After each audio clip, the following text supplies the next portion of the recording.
కాంగ్రెస్ లో వర్గపోరు టీపీసీసీకి ఫిర్యాదుల జోరు పాత కొత్త లీడర్ల మధ్య విభేదాలు అడ్జస్ట్ కాలేకపోతున్న క్యాడర్ ప్రయారిటీ ఇవ్వట్లేదంటూ ఓల్డ్ లీడర్ల కంప్లైంట్ 22 నియోజకవర్గాల్లో కోల్డ్ వార్ ఖయ్యమే టైం కోసం చూస్తున్న టీపీసీసీ అంటూ ఒక వార్తను చూస్తాను. కాంగ్రెస్ పార్టీలో వర్గపోరు కాంగ్రెస్ పార్టీయే ఇట్లా ఉంటుంది.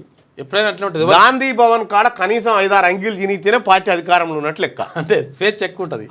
అట్లుంటది. 5-6 అంగీలు తిని ప్రజాస్వామ్య స్వేచ్ఛ ఎక్కువ, స్వేచ్ఛ, ఫుల్ స్వేచ్ఛ. అక్కడనే గాంధీ భవన్లకి పోయి గాంధీ భవన్ ఏదైనా సాధ్యమే మాట్లాడతారు. అంటే కాంగ్రెస్లో వర్గపోరు ముదిరి పాకాన పడుతుంది. అధికార కాంగ్రెస్ పార్టీలో రోజుకో నియోజకవర్గంలో పాత కొత్త లీడర్ల మధ్య కోల్డ్ వార్ నివురుగప్పిన నిప్పులా తయారవుతుంది. నిజానికి కాంగ్రెస్ పార్టీ అంటేనే అంతర్గత ప్రజాస్వామ్యం ఎక్కువ. బహిరంగంగా సొంత పార్టీ నేతలపై విమర్శలు వర్గపోరు కామన్.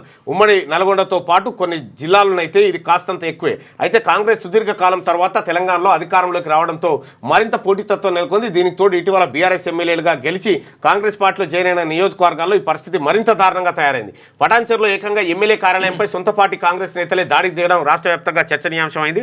దీంతో టీపీసీసీ అలర్ట్ అయింది. రాష్ట్రంలో ఇలాంటి పరిస్థితి ఎక్కడెక్కడ ఉందనే అంశాలపై ఆరా తీశారు. వాస్తవానికి ఏడాది కాలంగా కాంగ్రెస్లో కోల్డ్ వార్ నడుస్తూనే ఉంది. క్షేత్రస్థాయిలో ఓల్డ్ కాంగ్రెస్ లీడర్లు మాకు ప్రయారిటీ దక్కట్లేదని, మమ్మల్ని గుర్తించట్లేదని నెత్తినోరు కొట్టుకొని మొత్తుకున్నా టీపీసీసీ పట్టించుకోలేదు. పైగా పాత కొత్త లీడర్ల సమన్వయం చేసుకోవాలంటూ సూచించింది. కానీ స్థానిక సంస్థల ఎన్నికల ముందు పరిస్థితి ఇలాగే ఉంటే ఎఫెక్ట్ పడే ప్రభావం ఉంది. ఈ నేపథ్యంలో టీపీసీసీ నాయకత్వం దిద్దుబాటు చర్యల దిశగా అడుగులు వేస్తున్నట్టుగా కనిపిస్తూ ఉంది. రగడ మాత్రం జరుగుతూ ఉన్నది ఎక్కడికక్కడ. కానీ కాంగ్రెస్ పార్టీ అంటేనే ఇట్లుంటుంది. గాంధీ భవన్ గోడలు ఎన్ని చూసినాయో అంతే, ఎన్ని చినిగిన అంగీలు, ఎన్ని ముర్దాబాదులు చూసినాయో గాంధీ భవన్ గోడలు. పార్టీ రాష్ట్ర కార్యాలయంలోనే అంతా అన్నీ నడుస్తున్నాయి.